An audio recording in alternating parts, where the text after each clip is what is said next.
আসসালামু আলাইকুম ওয়া রাহমাতুল্লাহি ওয়া বারাকাতুহু। সম্মানিত দর্শক শ্রোতা, কেমন আছেন? আশা করি আলহামদুলিল্লাহ আপনারা ভালোই আছেন। আমরা আবারও আমাদের নিয়মিত টক শোতে চলে আসলাম আমাদের প্রিয় শাইখকে নিয়ে, আমাদের শাইখ জসিমউদ্দিন থানভী সাহেব, আর আমি আছি আপনাদের সাথে মাওলানা জুনায়েদ বিন মুসলিম।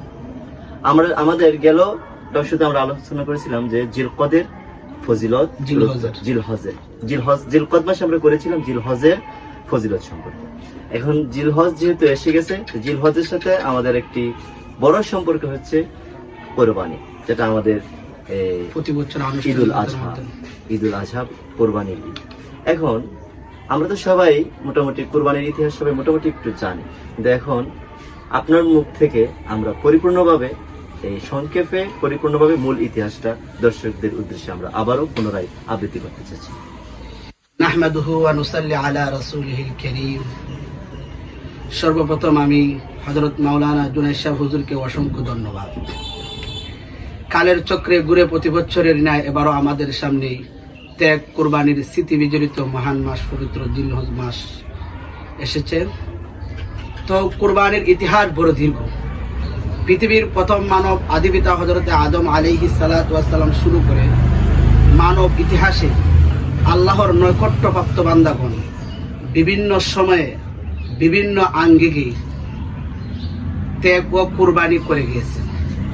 তো আমরা কুরবানি বলতে বুঝি যে প্রতি বছর জিলহজ মাসের 10 তারিখ যে আনুষ্ঠানিকতার মাধ্যমে যে কুরবানি করি, সেই কুরবানি বুঝি।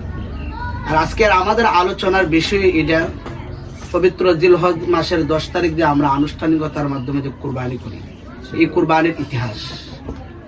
তো ইতিহাস পর্যালোচনা করলে দেখা যায় পশু জবাই করার মাধ্যমে কুরবানি করার রেওয়াজ মানব ইতিহাসের শুরু লগ্ন থেকে চলে এসেছে। পবিত্র কোরআনে সুস্পষ্ট ভাষায় উল্লেখ আছে হযরত আদম আলাইহিস সালাতু ওয়াস সালামের 2 জন ছেলে ছিল, একজন ছিল হাবিল আর একজন ছিল কাবিল।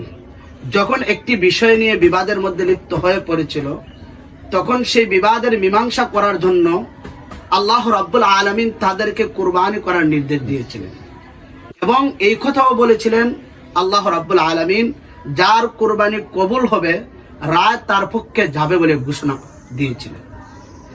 বিভিন্ন তাফসীর গ্রন্থে সমূহে পাওয়া যায় তৎকালীন জামানার কুরবানি কবুল হওয়ার নিদর্শন ছিল যে আসমান থেকে এক খণ্ড আগুন এসে তার কুরবানির জন্তু সামগ্রী সম্মুখে জ্বালিয়ে পুড়িয়ে দিত। তো এখানে হাবিল ও কাবিল এর বিবাদের মধ্যে যেহেতু হাবিল ছিল ইনসাফদের উপরে, তাই তার কুরবানি কবুল হয়ে গিয়েছিল। নিদর্শন স্বরূপ আসমান থেকে এক খণ্ড আগুন এসে কুরবানির জন্তু সামগ্রীকে পুড়িয়ে দিয়েছিল।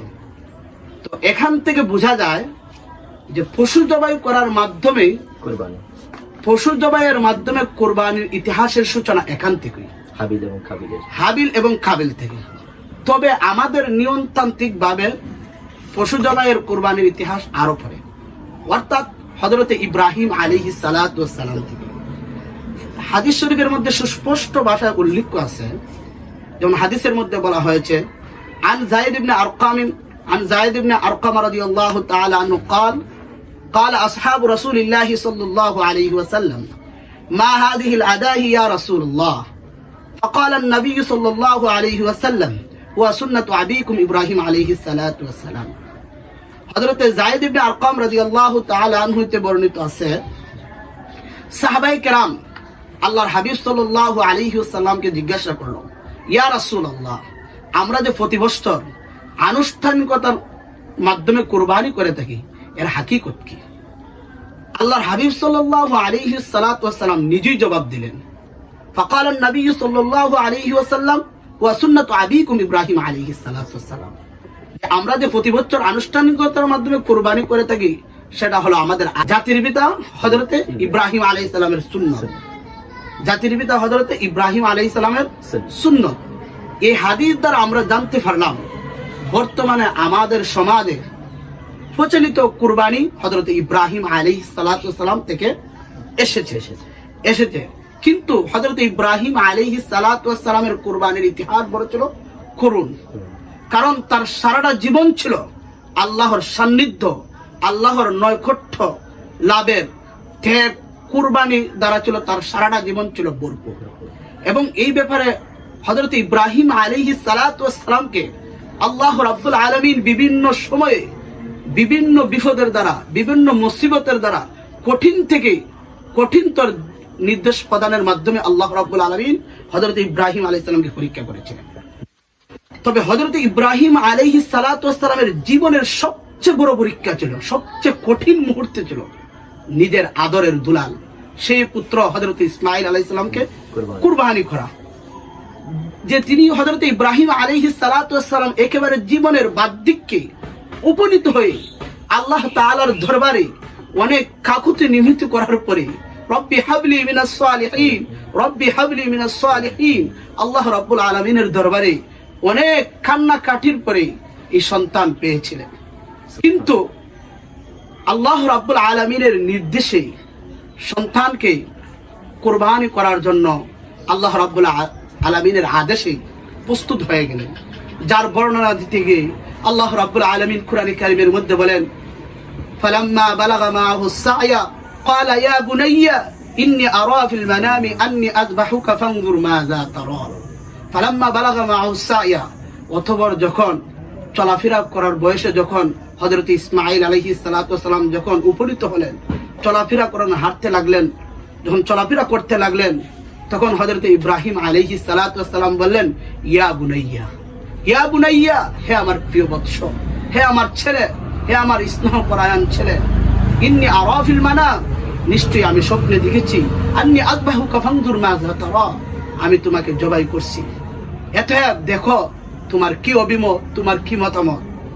তখন হযরত ইসমাঈল আলাইহিস সালাতু ওয়াস সালাম এত সুন্দরভাবে উত্তর দিলেন, ক্বালা ইয়া আবাতি ফাআল মা তু'মার সাতাজিদুনি ইনশাআল্লাহু মিনাস সাবিরিন। হযরত ইসমাঈল আলাইহিস সালাম বললেন, হে আমার স্নেহপরায়ণ আব্বাজান, আপনাকে যা আদেশ করা হয়েছে আপনি তাই করেন, অবশ্যই আমাকে আপনি ধৈর্যশীলদের অন্তর্ভুক্তের মধ্যে পাবেন। তো হযরত ইব্রাহিম আলাইহিস সালাতু ওয়াস সালাম, হযরত ইসমাঈল আলাইহিস সালাতু ওয়াস সালাম প্রস্তুত হয়ে গেলেন। আল্লাহ রাব্বুল আলামিন কুরআনে কারীমের অন্য আয়াতে বলতেছেন, ফালাম্মা আসলামা ওয়া তাল্লাহু লিল জাবির। হযরত ইব্রাহিম আলাইহিস সালাতু ওয়াস সালাম যখন হযরত ইসমাঈল আলাইহিস সালাতু ওয়াস সালাম যখন উভয়ই যখন আত্মসমর্পণ করলেন, আর হযরত ইসমাঈল আলাইহিস সালাতু ওয়াস সালামকে যখন হযরত ইব্রাহিম আলাইহিস সালাম কাঁধ করে শুয়ে দিলেন, তখনই আল্লাহ রাব্বুল আলামিন ডাক দিয়ে বললেন, ওয়ানাদাইনাহু আইয়া ইব্রাহিম, হে ইব্রাহিম, হে ইব্রাহিম, ওয়ানাদাইনাহু আইয়া ইব্রাহিম। তখন আল্লাহ রাব্বুল আলামিন ইব্রাহিমকে ডাক দিয়ে বললেন, হে ইব্রাহিম, কাদ সাদ্দাকতার রুইয়া, আপনার স্বপ্ন তো সত্যিই পরিণত করে ফেলেছো, আপনার স্বপ্নকে সত্যে পরিণত করে ফেলেছো।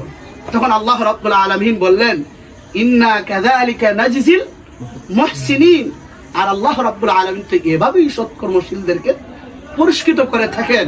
এরপর আল্লাহ রাব্বুল আলামিন বলেন, ওয়া ফাদাইনাহু বিযিবহিন আযীম, আর আল্লাহ রাব্বুল আলামিন এই মহান বিনিময়ে তাকে এক মুক্ত করলেন।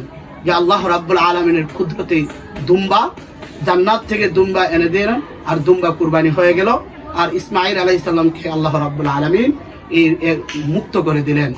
তো এটা ছিল হযরত ইব্রাহিম আলাইহিস সালাতু ওয়াস সালামের জীবনের সবচেয়ে বড় পরীক্ষা, আর ইসমাঈল আলাইহিস সালামেরও জীবনের সবচেয়ে পরীক্ষা ছিল, এবং পিতা পুত্রের মানে আল্লাহর কাছে চ্যালেঞ্জের মুখোমুখি হওয়া। তো সুতরাং কুরবানির ইতিহাস আমাদের সমাজে প্রচলিত, যে আমরা প্রতি বছর আনুষ্ঠানিকতার মাধ্যমে কুরবানি করে থাকি, তাকে পবিত্র জিলহজের মাসের ফজর থেকে নিয়ে 12 জিলহজ সন্ধ্যা পর্যন্ত যে আমরা কুরবানি দিয়ে থাকি, পশু জবাই করে থাকি, এখান থেকে কুরবানি করার রেওয়াজ মানব ইতিহাসের শুরু থেকেই হযরত আদম আলাইহিস সালাতু ওয়াস সালাম থেকে নিয়ে আর হযরত ইব্রাহিম আলাইহিস সালাতু ওয়াস সালাম থেকে নিয়ে এই পর্যন্ত আমাদের কাছে এই ধারাবাহিকতা চলে আসছে। আশা করি আপনি যে বলেছেন সংক্ষেপে কোরআন সুন্নাহ অনুযায়ী, কোরআন সুন্নাহকে সামনে রেখে আমি সঠিক উত্তর দেওয়ার জন্য চেষ্টা করেছি। অসংখ্য ধন্যবাদ আমাদের প্রিয় শাইখকে। আর আমাদের প্রিয় শাইখের কাছে একটা ছোট প্রশ্ন, ইব্রাহিম আলাইহিস সালাম যখন তা তো অনেক পরীক্ষা দিয়েছেন এখানে, ফার্স্ট ডিভিশন থেকে পাস করেছেন, জি। এখন গোল্ড মার্কেট থেকে পাস করেছেন। জি। এখন ইসমাইল আলাইহিস সালাম তো বয়সটা কেমন ছিল, অনেকের প্রশ্ন থাকতে পারে ওনার বয়সটা। তো আমরা যতটুকু কোরআন এবং সুন্নাহ যতটুকু পেয়েছি, তো এখানে বলা হয়েছে আল্লাহ রাব্বুল আলামিন কোরআন কারীমের মধ্যে বলেছেন ফালাম্মা বালাগা মাহু সাইয়া, হযরত ইসমাইল আলাইহিস সালাম যখন চলাফেরা করার বয়সে উপনীত হলেন। এখন যদি মুফাসসিরিনে কেরাম এখানে ব্যাখ্যা করেছেন, হয়তো চলাফেরা করার বয়স হয়তো তখন ওই 12 বা 10 বা এরকম, অনেকে ব্যাখ্যা করেছেন 15, যেহেতু ইব্রাহিম আলাইহিস সালাতু ওয়াস সালামকে মানে সাহায্য করেছেন, পরামর্শ দিয়েছেন, এছাড়া অনেকভাবে অনেক রেওয়ায়াত পাওয়া যায়। তবে এটা আমরা ধরে নিতে পারি তখন একটু সমজদার ছিলেন, যে চলাফেরা করার বয়সে উপনীত হয়েছিলেন। যেহেতু কোরআন কারীমের মধ্যে আল্লাহ রাব্বুল আলামিন হযরত ইব্রাহিম আলাইহিস সালামকে পরামর্শ দিচ্ছেন, ক্বালা ইয়া আবাতি ফাআল মা তু'মার সাতাজিদুনি ইনশাআল্লাহু মিনাস সাবিরিন। হে আমার স্নেহপরায়ণ আব্বাজান, আপনাকে যা আদেশ করা হয়েছে আপনি তাই করেন। আমরা যদি দেখি সাধারণভাবে একটা ছেলে যখন মানে বয়স্ক কিছু একটা 10-12 বছর হয়, তখন হয়তো এরকম কথাবার্তা বলতে পারে। তো আল্লাহ আলাম, জি, মানে আল্লাহ ভালো। ভালো জানে। ধন্যবাদ প্রিয় শাইখ, অসংখ্য ধন্যবাদ। আমার প্রিয় আহবাব মিডিয়ার সম্মানিত দর্শক শ্রোতা, আমরা ইতিমধ্যে আমাদের শাইখের মুখ থেকে কোরআন এবং হাদিসের আলোকে আমরা কোরবানির যে ইতিহাস, এটা আমরা বিস্তারিত জানলাম সংক্ষেপে। বিস্তারিত যদি আরো লম্বা করতে যাতে ভিডিওটা অনেক বড় হয়ে যাবে। জি, হুজুর, সংক্ষেপে কোরআন সুন্নাহ অনুযায়ী আমাদের মুফতি সাহেব হুজুর আমাদেরকে এই সংক্ষেপে সারসংক্ষেপে কোরআন এবং হাদিসের ভাষ্যমতে আমাদেরকে সংক্ষেপে এই ইতিহাসটা তুলে ধরবেন, কিভাবে কোরবানি আমরা রেওয়াজটা চালু হয়েছে। আলহামদুলিল্লাহ, আল্লাহ তাআলা আমাদের সকলকে কোরবানি করার তৌফিক দান করুন। আমিন।